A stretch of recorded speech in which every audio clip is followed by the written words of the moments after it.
اور اس حج کو اللہ کے تقرب کا ذریعہ بنانا چاہتے ہیں، اور اس حج کو اللہ کی دوستی اور ولایت کا سبب بنانا چاہتے ہیں، اور اس حج کو دنیا اور آخرت میں انقلاب کا سبب بنانا چاہتے ہیں، تو یہ 2 شرطیں پوری کر کے حج کریں۔ اب تیسرا پوائنٹ، حج کا مختصر طریقہ۔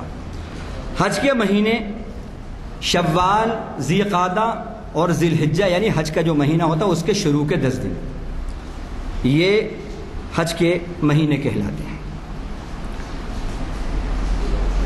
8 ذی الحجہ سے پہلے عمرہ کریں، یعنی احرام کے ساتھ کعبے کا طواف، صفا اور مروہ کے درمیان سعی کریں اور اپنے بالوں کو کتروائیں یا منڈوائیں، یہ عمرہ ہوا۔ اس کے بعد حج 8 ذی الحجہ سے شروع ہوتا ہے، 8 سے لے کے 12 ذی الحجہ تک، یہ 5 دن حج کے ہیں۔ 8 ذی الحجہ کو احرام باندھ کر منی پہنچ کر ظہر، عصر، مغرب، عشاء اور 9 ذی الحجہ کی نماز فجر تک منی میں قیام کریں۔ پھر 9 ذی الحجہ کے اندر منی سے تلبیہ پڑھتے ہوئے روانہ ہو کر ظہر سے پہلے عرفات پہنچیں، غروب آفتاب تک عرفات میں قیام کرنا ہے، نماز ظہر، عصر پڑھنا ہے، دعاؤں کا وہاں خوب اہتمام کرنا ہے۔ غروب آفتاب کے بعد تلبیہ پڑھتے ہوئے لبیک اللہم لبیک لا شریک لک لبیک ان الحمد والنعمت لک والملک لا شریک لک، یہ پڑھتے ہوئے پھر وہاں سے روانہ ہو کر رات مزدلفے میں پہنچ کر عشاء کے وقت میں مغرب کی نماز ملا کر پڑھنا ہے اور وہاں قیام کرنا ہے۔ پھر 10 ذی الحجہ کے اندر جو حج کے ایام میں ہیں، 10 ذی الحجہ کو غروب آفتاب سے پہلے منی کے لیے روانہ ہو جانا ہے، وہاں پہنچ کر آخری جمرے پر کنکریاں مارنا ہے، پھر قربانی کر کے پھر بال منڈوا کر یا کتروانا ہے، پھر احرام اتار کر اب تمام لباس میں، یعنی اب عام لباس میں، یعنی سول ڈریس میں طواف زیارت کرنا ہے، پھر حج کی طرف بیت اللہ کو آنا ہے اور طواف زیارت کہتے ہیں وہ کرنا ہے، اور پھر حج کی صفا اور مروہ کے درمیان سعی کرنا ہے۔ یہ مختصر سا وہ تھا۔ 11 ذی الحجہ کو تینوں جمرات پر، جس کو ہم ہماری اصطلاح کے اندر چھوٹے، منجلے اور بڑے شیطان کہتے ہیں، جمرات بولتے ہیں، جمرہ کہتے ہیں کنکری مارنے کو، تو چونکہ وہاں کنکریاں ماری جاتی ہیں اس کا نام جمرہ ہے۔ جمار کرنا، تو وہاں پر تو تینوں جمرات پر زوال کے بعد 7 کنکریاں ماریں گے، اور جیسے ہی کنکری مارنا شروع کریں گے تلبیہ بند کر دیں گے، اللہ اکبر ہر کنکری پر کہہ کر کنکریاں ماریں گے۔ اس کی حقیقت کیا ہے، اصل کیا ہے اور روح کیا ہے، وہ میں آگے کے پوائنٹ میں بتاؤں گا۔ 12 ذی الحجہ کو بھی یہی عمل کرنا ہے، زوال کے بعد کرنا ہے، پھر واپسی میں طواف وداع کر کے بیت اللہ سے رخصت ہو جانا ہے۔ یہ مختصر حج کا تعارف تھا۔ اب چوتھا پوائنٹ ہے اعمال حج ایک تربیت۔ اب یہ جو ہے یہ چوتھا اور 5واں پوائنٹ، جیسے ایٹم کا نیوکلیس ہوتا ہے، یہ ہمارے لیکچر کا نیوکلیس ہے، عنوان بھی یہی ہے کہ حج کے اعمال ایک تربیت، اور پھر آگے ہے حج ایک مشن، احرام۔ اب اس میں کیا تربیت ہے وہ سمجھیں۔ کتنے لوگ ہیں یہ سارے اعمال کرتے ہیں، لیکن جو اس کی روح ہے وہ روح سے خالی ہوتے ہیں، وہ روح سے خالی ہوتے ہیں۔ دیکھیے یہ بلب، یہ فین، یہ مرکری، یہ مائک، سب اپنی جگہ رہیں، اگر الیکٹریسٹی چلی جائے، کرنٹ چلا جائے تو یہ سب اپنی جگہ رہیں گے، لیکن سب بیکار، فیض یاب نہیں ہوں گے، ان کا فیض ختم ہو جائے گا۔ تو جو چیز ان کو بافیض بنائے ہوئے ہے وہ کیا ہے؟ کرنٹ، یعنی وہ روح ہے، روح۔ اگر وہ روح نکل جائے سب رہیں گے لیکن سب بے فیض ہو جائیں گے۔ اور بھی مثالیں ہیں، ان بس ایک کافی ہے۔ بالکل اسی طرح احرام، تلبیہ، تکبیر، وقوف عرفہ، قربانی، رمی جمرات، یہ ساری چیزیں زبردست ہیں، بافیض ہیں، لیکن ان میں فیض اسی وقت ہوگا جب ان میں ان کی اسپرٹ ہوگی، کرنٹ ہوگا۔ اور اگر یہ اسپرٹ لیس ہوں گے تو پھر جیسے یہ ساری چیزیں موجود ہیں، کرنٹ چلا گیا، سب بے فیض ہو جائیں گے۔ بالکل اسی طرح وہ حاجی، ٹریڈیشنل حاجی تو ہوگا، لیکن وہ انقلابی حاجی نہیں ہوگا۔ اب احرام کی کیا خصوصیات، کیا تربیت کرائی گئی احرام سے، سنیے۔ احرام کے معنی ہیں محروم کر دینا، یعنی ان چیزوں سے رک جانا، روک دینا ان چیزوں سے جو پروہیبیشنز ہیں، پروہیبٹڈ تھنگس ہیں، جن چیزوں کو اللہ نے منع کیا ہے ان سے رک جانا۔ وہ لباس آپ کو معلوم ہے جو احرام کا لباس ہوتا ہے وہ پہن لیا، جو انٹیلرڈ ہوتا ہے اس کو آپ نے پہن لیا، 2 چادریں 1 ازار وہ پہن لیا آپ نے۔ اب اس میں کیا ہے، اس کی روح اور تربیت کیا کرائی گئی؟ ممنوعات سے اس میں روکا گیا ہے۔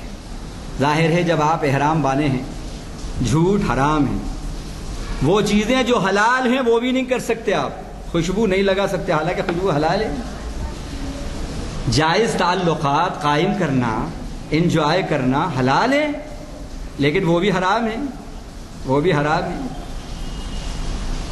جھوٹ، دغل فصل، شکار، احرام کی حالت میں شکار بھی نہیں کر سکتے، حرام ہے حالانکہ حلال ہے، لیکن یہ چیزیں حرام ہیں۔ تو اس میں کیا تربیت ہو رہی ہے؟ اس میں تربیت ہمیں یہ ہو رہی ہے کہ جھوٹ سے، شرک سے، بت پرستی سے، یہ سب ممنوع چیزیں ہیں، بت پرستی سے، بے حیائی سے، خدا کی نافرمانی سے، لڑائی جھگڑے سے رکنا ہے۔ یہ سب کہاں ہیں؟ فرمایا فَاجْتَنِبُوا الرِّجْسَ مِنَ الْأَوْثَانِ وَاجْتَنِبُوا قَوْلَ الزُّورِ۔ اے حاجیوں، یہ حاجیوں سے کہا جا رہا ہے، اور سورہ حج کی یہ آیت ہے، سورہ حج رکوع نمبر 4 کی یہ آیت ہے۔ فرمایا جا رہا ہے حاجیوں سے، اے حاجیوں اب تم حج کر چکے ہو، جو حج کر رہے ہو، بتوں کی گندگی سے بچو اور جھوٹ سے بچو، وَاجْتَنِبُوا قَوْلَ الزُّورِ، جھوٹ سے بچو، اور اللہ کے لیے حنیف بن جاؤ، یعنی اپنی آرزویں اور تمنائیں مخلوق سے کاٹ کر اپنی امیدیں اور تمنائیں اللہ سے وابستہ کرو۔ غیر مشرکین بھی، شرک کرنے والے نہ رہنا، اب تم شرک نہ کرنا۔ یہ تو اس کے اندر ہمیں کیا بتایا؟ اس میں بتایا احرام کے اندر ان سب چیزیں سے رکتا ہے بندہ، تو جیسے وہاں رکے ہو اسی طرح تمہیں اب حج سے آنے کے بعد کی زندگی میں جو ٹریننگ مل رہی ہے وہ یہ کہ جھوٹ سے عمر بھر رکو گے، بے حیائی سے رکو گے، لڑائی جھگڑے سے رکو گے، جدال آیا، فسق و فجور نافرمانیوں سے رکو گے۔ یہ احرام میں تربیت دی جا رہی ہے، یہ احرام میں تربیت دی جا رہی ہے۔ جھوٹ سے رکو گے۔ بہت سے حاجی صاحبان ہیں نمبر 2 کے کاروبار ہیں، سودی کاروبار چل رہے ہیں، حج کر کے آ گئے، جھوٹ بول رہے ہیں، حرام کا ارتکاب نہیں۔ یاد رکھیے میڈیسنز اور ٹیبلٹس اور انجیکشنز، یہ جو بھی وجود میں آتے ہیں کائے کے لیے، صحت دینے اور شفا دینے کے لیے آتے ہیں، لیکن اگر خدا نخواستہ ریئیکشن ہو جائے تو یہی میڈیسنز جو شفا دیتی ہے کبھی کبھی موت بھی لے لیتی ہے، موت کا سبب بن جاتی ہے۔ تو حج تو اللہ کا فریضہ ہے، زبردست انقلاب ہے اس میں، لیکن اگر اس کی شرائط پوری نہیں کی، یہ احرام کے جو تقاضے، جو ٹریننگ تم نے لی ہے وہ آ کر وہ پوری نہیں کی، یہ ممنوع چیزوں سے رکے نہیں، تو یاد رکھو کبھی کبھی ایسا ہوتا ہے کہ ہم نے دیکھا حاجی کی زندگی حج سے پہلے کی بہت اچھی، ایسے ہیں، دیکھا ہے میں نے، اور حج کے بعد آئے تو کچھ ایسوں کو دیکھا کہ ان کی زندگی حج سے آنے کے بعد اور خطرناک ہو گئی، ریئیکشن ہو گیا۔ تو یہ حج کی تربیت ہے۔ اسی طرح تربیت نمبر 2 فرمایا موت کا، یہ احرام موت کے کفن کی یاد دلاتا ہے۔ دیکھیے کفن جو ہوتا ہے وہ انٹیلرڈ ہوتا ہے نا، چادریں جو اس میں ہوتی ہیں انٹیلرڈ ہوتی ہیں، سلی ہوئی نہیں ہوتی ہیں، اور جو احرام ہوتا ہے وہ بھی انٹیلرڈ ہوتا ہے، تو اور موت کا کفن بھی سفید ہوتا ہے، اور یہ جو احرام ہے یہ بھی سفید ہوتا ہے۔ یہ کیا ہے؟ یہ احرام تربیت دے رہا ہے آپ کو، تربیت کر رہا ہے آپ کی، اپنے موت کو، اپنے کفن کو یاد رکھو، موت اور کفن کو یاد رکھو، ایک دن مرنا ہے، خدا کے حضور حاضر ہونا ہے۔ یہ ریمائنڈر ہے، ریمائنڈر، موت اور کفن کا ریمائنڈر ہے یہ احرام۔ کتنے حاجی ہیں نہیں وہ احرام باندھ کر سیلفیاں لیتے رہتے ہیں، ارے اگر موت اور کفن کو یاد رکھیں تو سارے سیلفیاں ختم ہو جائیں اور سیلفشنس ختم ہو جائے ان کی. لیکن ہم نے دیکھا احرام کے اندر سیلفیاں لے رہے ہیں. یہ کیا ہے؟ یہ اس بات کی علامت ہے کہ حج کو ایک فارمیلٹی سمجھ کر کر رہے ہیں، اس میں سنسیئرٹی نہیں ہے. اور جب تک سنسیئرٹی نہیں ہوگی حج میں ریئلٹی نہیں آئے گی، اور جب تک ریئلٹی نہیں آئے گا انقلاب نہیں پیدا ہوگا، وہ ایفیکٹو نہیں بنے گا، امپریسو نہیں بنے گا، وہ زندگی میں انقلاب نہیں لائے گا. تو یہ بہت اہم باتیں تھیں. تو یہ احرام موت کا اور کفن کا ریمائنڈر ہے، یعنی موت کو یاد کرنا اور موت کے بعد کی زندگی کی تیاری کرنا، یہ احرام ہمیں سکھاتا ہے. اب تلبیہ میں کیا ٹریننگ دی گئی؟ تلبیہ کے معنی کیا ہے؟ لبیک پڑھنا. وہ کیا ہے؟ لبیک اللہم لبیک لا شریک لک لبیک ان الحمد والنعمت لک والملک لا شریک لک. معنی کیا ہے؟ اے اللہ میں حاضر ہوں، اے اللہ میں حاضر ہوں. ہم بڑی آسانی سے بس اس کو ردم کے ساتھ پڑھ لیتے ہیں. سوچئے سیدنا ابراہیم کو جب حکم ہو رہا ہے، ہر حکم پر انہوں نے یہ جملہ کہا ہے اللہ کے ساتھ، اے اللہ آپ جو حکم دے رہے ہیں بغیر کسی چون و چرا کے میں حاضر ہوں اس کی تکمیل کے لیے. تو احرام اور حج ہمیں یہ تلقین دیتا ہے اور ہمیں یہ تربیت دیتا ہے، اللہ کے جو حکم اب تمہیں یہاں سے جانے کے بعد ملیں، اللہ جن باتوں کا حکم کر رہا ہو اس کو کرنا ہے، جن باتوں سے روکا جا رہا ہے ان سے رکنا ہے. یہ ہے حج کی اور تلبیہ کی تربیت یہ ہے. اور دوسرا تلبیہ میں کہا جاتا ہے اے اللہ آپ کا کوئی شریک نہیں ہے، کوئی شریک نہیں ہے. تو تلبیہ میں یہ بھی ٹریننگ اور تربیت ہے کہ توحید اپنے اندر لاؤ، شرک کا خاتمہ کرو. ہم نے دیکھا بہت سے حاجی خدا کے آگے بھی سجدہ کر رہے ہیں اور جھنڈے اور گنڈے اور ڈنڈے اور بندوں کے آگے، قبروں کے آگے بھی سجدہ کر رہے ہیں. اگر آپ کے حج نے آپ کو موحد نہیں بنایا، آپ کا شرک نہیں چھڑایا، تو یہ حج آپ کے لیے صرف ایک آؤٹنگ اور ایک سفر کے سوا کچھ بھی نہیں رہا. تو تلبیہ کی تربیت کیا ہے کہ شرک کا خاتمہ ہو جائے حاجی کی زندگی سے. اب سنیے، زمانہ جاہلیت میں بھی جو لوگ حج کرتے تھے وہ بھی تلبیہ پڑھتے تھے. جو حج کرتے تھے وہ لوگ مکے والے وہ بھی تلبیہ، لیکن ان کا تلبیہ کیسا ہوتا تھا معلوم ہے آپ کو؟ لبیک اللہم لبیک لا شریک لک لبیک الا شریکا لک تملکہ وما ملک. اے اللہ ہم حاضر ہیں اور آپ کا کوئی شریک نہیں سوائے بس ایک شریک کے جس کو آپ نے اپنا وائسرائے بنا دیا ہے. یعنی یہ لات، عزا، منات، حبل جن کی وہ پوجا پاٹ کرتے تھے بت، بس جس کی جو قبیلہ بت پرستی کرتا تھا وہ اس کا نام لیتا تھا، لیکن بس وہ آپ کا ایک شریک ہے اور آپ اس کے مالک ہیں اور جس کا وہ مالک ہے اس کے بھی آپ ہی مالک ہیں. یہ تلبیہ ہوتا تھا مشرکین مکہ کا. اب مشرکین مکہ کے تلبیہ میں اور ہمارے تلبیہ میں کیا کچھ فرق ہے؟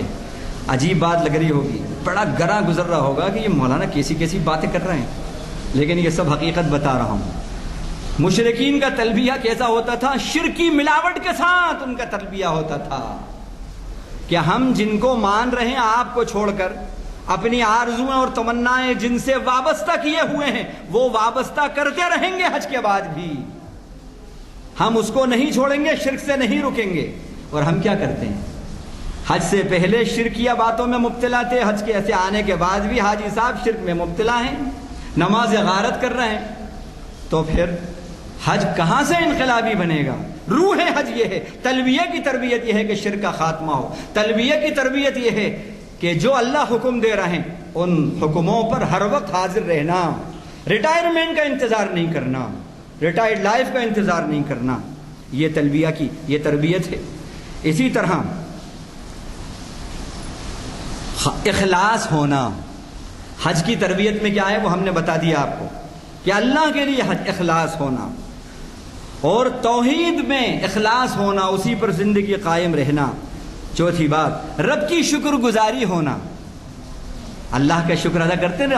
ان الحمد والنعمت لک، سارا شکر آپ کے لیے، ساری تعریفیں آپ کے لیے ہے. تو مطلب کیا ہے؟ لوگ اگر آپ کی تعریف نہیں کریں تو آپ اپنی تعریف میں مت جیو، رب کی تعریف میں جیو. تلبیہ کی یہ ٹریننگ ہے. لیکن ہمارا حال یہ ہے کہ کوئی ہماری اگر تعریف کرے بڑے خوش ہوتے ہیں، تعریف نہیں کرے تو کہتے ہیں صاحب دیکھو اس نے ایک جملہ بھی میرے بارے میں نہیں کہا. جب خدا کی تعریف میں مزہ آنے لگے آپ کو خدا کے شکر میں مزہ آنے لگے، بھلے ہی آپ کی کوئی تعریف کرے یا نہ کرے، آپ کا شکر ادا کرے یا نہ کرے، آپ کو اس میں نہیں، اپنی تعریف میں نہیں، خدا کی تعریف میں مزہ آنے لگے، تو یہ تلبیے کی ٹریننگ ہوئی، یہ ہے حج کی ٹریننگ۔ اسی طرح طواف سے تربیت۔ طواف میں کیا ہے؟ اللہ کو کے گھر کو بیچ میں رکھ کر چاروں طرف طواف کرتے ہیں۔ کیا مطلب ہے؟ کبھی سوچا آپ نے اللہ کو کیا پڑی تھی کہ پریکرما کرانے کی؟ کیا میننگ ہے اس کے اندر؟ حج کو بیچ میں یعنی بیت اللہ کو بیچ میں رکھ کر چاروں طرف طواف ہوتا ہے۔ یہ کس بات کی ٹریننگ ہے؟ یہ اس بات کی ٹریننگ ہے کہ اے اللہ، میں نے جس طرح یہاں تجھے تیرے گھر کا طواف کیا، تیرے گھر کو بیچ میں رکھ کر چاروں طرف گھوما ہوں، یہاں سے جانے کے بعد بھی تیری ذات گرامی کے اطراف ہی میری پوری زندگی گھومتی رہے گی، تیری محبت کے اطراف ہی گھومے گی۔ جس چیز سے تو راضی ہوتا ہے وہی کروں گا، جس چیز سے تو ناراض ہوتا ہے وہی کروں گا، تجھے چھوڑ کر کہیں نہیں جاؤں گا۔ یہ ہے طواف کی روح، یہ ہے تربیت۔ اسی طرح سعی سے تربیت کیا ہے؟ دوڑنا۔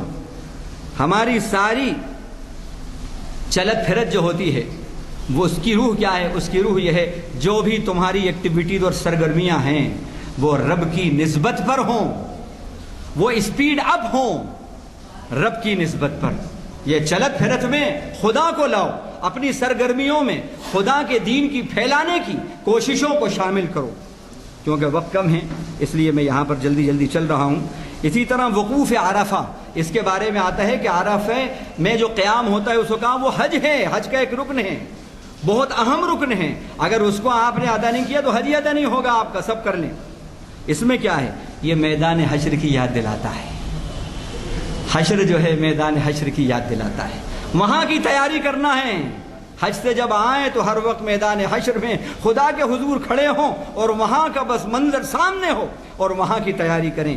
یہ اب جمرات پر کنکریاں مارنا، ان سے تربیت کیا ہے؟ شیطان کو دشمن سمجھ کر، ایمان کا لٹیرا سمجھ کر، جنت کا لٹیرا سمجھ کر اس کی چالوں سے بچتے رہنا اور ہوشیار رہنا۔ سیدنا ابراہیم کو 3 جگہ بہکایا اس نے۔ جا رہے ہیں، ارے اس سے پہلے دیکھو، تمہیں معلوم نہیں کہ جس نے قتل کیا ہے حابیل قابیل کا، اس نے ذکر کیا، تو کیسا لوگ اس کو یاد کرتے ہیں۔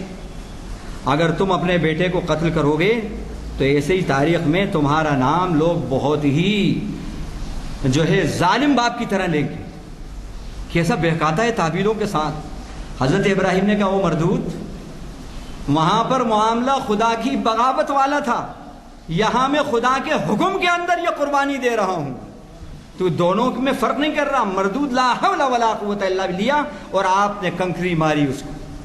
تو یہ جو شیطان کو جمرات کرتے ہیں، کنکریاں مارتے ہیں، اس میں یہ بات پوشیدہ ہے۔ شیطان جب جب بہکاوے، جب شیطان آ کے مختلف طریقوں سے بہکاوے، مختلف تعویلات سے بہکائے اور اللہ کے حکموں سے روکے، بس اس وقت ہوشیار رہنا اور اس کو دشمن سمجھ کر بچنا۔ جیسا کہ اللہ تعالیٰ نے فرمایا ان الشیطان لکم عدو فاتخذوہ عدوا، بے شک شیطان تمہارا دشمن ہے، تم کیوں پیچھے ہٹتے ہو، تم بھی دشمن سمجھو۔ تو کنکریاں ہمیں یہ سکھاتی ہیں، جمر ہمیں یہ سکھاتا ہے کہ شیطان تمہارا دشمن ہے، تم بھی دشمن سمجھو۔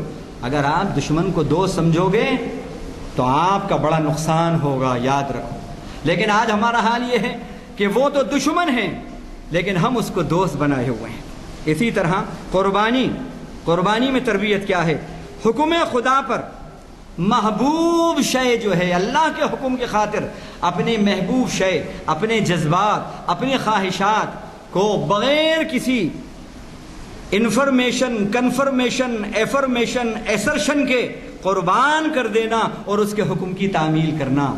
جب اللہ کے نبی حضرت ابراہیم خلیل اللہ کو حکم ہوا ذبح کرنے کا، تو جبریل نے آ کر نہیں کہا تھا کان میں فکر مت کرو، اللہ حکم تو دے رہے ہیں لیکن تمہارا بچہ ذبح نہیں ہوگا، جنت سے دمبا آ جائے گا۔ آپ ابراہیم علیہ السلام مطمئن ہو گئے اور وہ لے کے چلے۔ ایسی بات تھی، جتنے حکم پورے کیے ہیں وہاں پر نہ کوئی انفارمیشن، نہ کنفرمیشن، نہ ایفرمیشن، نہ ایسرشن، لیکن پھر بھی ٹوٹل ڈیووشن، ٹوٹل سبمیشن اللہ کے حکم کے آگے۔ تو اللہ کے حکم کو پورا کرنے میں انتظار کسی انفارمیشن، کسی کنفرمیشن، کسی افرمیشن کا نہیں کرنا، حالات کے سازگار ہونے کا نہیں کرنا، اب کرنا، ابھی کرنا۔ آج تو جو حاجی حج کرتے ہیں تو ماشاءاللہ صفا و مروہ پہ ایسی فٹ ہے، کوئی ان کو تکلیفیں ہی نہیں ہوتی، بڑے آرام سے حج ہو جاتا ہے۔ اس زمانے کے اندر حکموں کو پورا کرنا کیسا تھا آپ سوچیں۔ اب حلق یا قصر کراتے ہیں، سر منڈواتے ہیں، کترواتے ہیں بال، کیا مطلب ہے اس میں؟ اپنے حسن و تربیت کو حکم خدا کے تابع رکھنا، اپنے حسن و تربیت، حسن اور زینت کو اللہ کے حکم کے تابع رکھنا، اور اسی میں حسن کو حسن سمجھنا۔ تکبیرات کی روح کیا ہے؟ تکبیرات سے تربیت کیا ہے؟ اللہ کو بڑا مان کر اللہ کی ماننا۔ ہم اللہ کو تو بڑا مانتے ہیں لیکن اللہ کی بڑائی نہیں کرتے، ہم اپنی بڑائی میں جی رہے ہیں، کوئی عہدے کی بڑائی میں جی رہا ہے، کوئی کرسی کی بڑائی میں جی رہا ہے، کوئی سرٹیفکیٹ اور ڈگریوں کی بڑائی میں جی رہا ہے، ہاں، اور کوئی اپنے کسی بڑائی میں نہیں۔ اللہ اکبر ہمیں یہ سکھاتا ہے، اور نماز میں بھی اللہ اکبر جو سب سے زیادہ اللہ کی صفت کا ریپیٹیشن ہے، وہ یہ سکھاتا ہے کہ اللہ کے حکم کے آگے اپنی ذات کو مائنس کر لو، اصغر کر لو۔ جب خدا کا حکم آئے تو وہی بڑا ہے، اس کو ماننا ہے، اس کی ماننا ہے۔ اور جب اب تم وہاں سے واپس آؤ، فَإِذَا قَضَيْتُم مَنَاسِكَكُمْ فَاذْكُرُوا اللَّهَ كَذِكْرِكُمْ، یہ کہا گیا جب تم واپس آؤ عرفات سے اور اب حج کے فرائض ادا کر دو تو اللہ کو ایسے یاد کرو جیسے اپنے باپ دادوں کو یاد کرتے ہو۔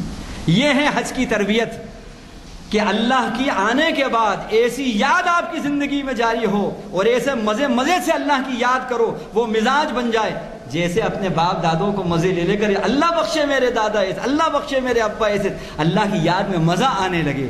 یہ ہے حج کی تربیت۔ اسی طرح حج سے واپسی میں تقوی اور پرہیزگاری، فرمایا تزودوا فإن خیر الزاد التقوی، تم جب چلا کرو تو تقوی کا توشہ لے لو، اور بہترین توشہ تقوی کا توشہ ہے۔ لیکن ہمارا حال یہ ہے کہ ہم بجائے تقوی کے ڈیوائن ٹفن کیریئر کے ساتھ واپس ہونے کے، ہم چاندی سونے کے تحفے تو لاتے ہیں، محترمہ کی فرمائش، ان کی فرمائش، لیکن تقوی کا توشہ لے کر حاجی صاحب نہیں آتے۔ جب آؤ وہاں سے تقوی کا اور پرہیزگاری کا توشہ لے کر آؤ۔ اب یہ ہے، اس کے بعد آخری جو بات تھی، حج حاجی کا ایک مشن۔ اب چونکہ وقت غالباً اجازت نہیں دیتا، یہ جو آخری 5واں پوائنٹ ہے، حج حاجی کا ایک مشن، اس پر انشاءاللہ اللہ نے توفیق دی تو اسی عنوان پر اس کی تکمیل کریں گے آئندہ۔ اس میں اللہ سے دعا ہے کہ روح حج اللہ تعالی ہمیں عطا فرمائے، اور اس حج نے جو ایک حاجی کی تربیت کری ہے، اور جیسا یہ حج کا ریکوائرڈ کیریکٹر ہے، وہ کردار اللہ تعالی ہم کو عطا فرمائے۔ اور خلاصہ مختصر سا بس یہ سمجھ لیں کہ اس میں حج کا مشن کیا ہے، اتبعوا ملت ابراہیم حنیفا۔ اللہ تعالیٰ کہہ رہے ہیں سارے حاجیوں سے ابراہیم کے مشن، ملت مانے مشن، ملت مانے طریقہ، ابراہیم کے طریقے اور ملت کو فالو کرو۔ اب یہ سب جو باتیں ابھی آپ نے سنی، یہ سب ابراہیم کی ملت اور ابراہیم کا مشن تھا، اب اس پہ قائم رہنا ہے۔ اقبال کے اس شعر پر بات ختم کریں گے۔ آج بھی ہو جو براہیم سے ایما پیدا، آج بھی ہو جو براہیم سے ایما پیدا، آگ کر سکتی ہے انداز گلستاں پیدا، آگ کر سکتی ہے انداز گلستاں پیدا۔ میری زندگی کا مقصد تیرے دین کی سرفرازی، میں اسی لیے مسلمان، میں اسی لیے نمازی۔ یہ ہے حج کا مشن۔ اب اس کی وضاحتیں انشاءاللہ آئندہ اللہ نے توفیق دی تو لیکچر میں آپ کے سامنے کر دیں گے۔ وآخر دعوانا الحمدللہ۔ السلام علیکم حضرات، مجھے یہ یاد دلاتے ہوئے بڑی مسرت ہوتی ہے کہ ہمارے ان محافل کا آغاز مولانا کے خطاب سے ہوا تھا، اور ابتدا میں محراب کے پاس خطاب ہوتا تھا، اس کے بعد لائبریری جو ہمارا ریڈنگ روم ہے وہاں، اور پھر اس کے بعد سے آج تک وہ سلسلہ جاری ہے، اور ہمیشہ یہاں منتظر رہتے ہیں ہم آپ کے خیالات سننے کے لیے۔ اللہ تعالیٰ آپ کے قوت گویائی میں اور ترقی دے۔ اندازہ لگائیے کہ وہ کتنی تیاری سے آتے ہیں، کہ کوئی پہلو شاید عنوان کا ایسا نہیں ہوتا جس کے اوپر کیا روشنی ڈالتے ہیں۔ بہرحال اللہ کا شکر ہے کہ ہمیں ایسی محفل میں شرکت کا موقع ملتا ہے، میں ان سے گزارش کرتا ہوں کہ دعا فرمائیں. سبحان اللہ وبحمدہ سبحانک اللہم وبحمدک نشہد ان لا الہ الا انت نستغفرک ونتوب الیک. اللہم اجعلنا من الذین یستمعون القول فیتبعون احسنہ. اللہم اسمعنا منادی الجنة مع الابرار. وصلی اللہ تعالی علی خیر خلقہ محمد وآلہ وصحبہ اجمعین. آمین.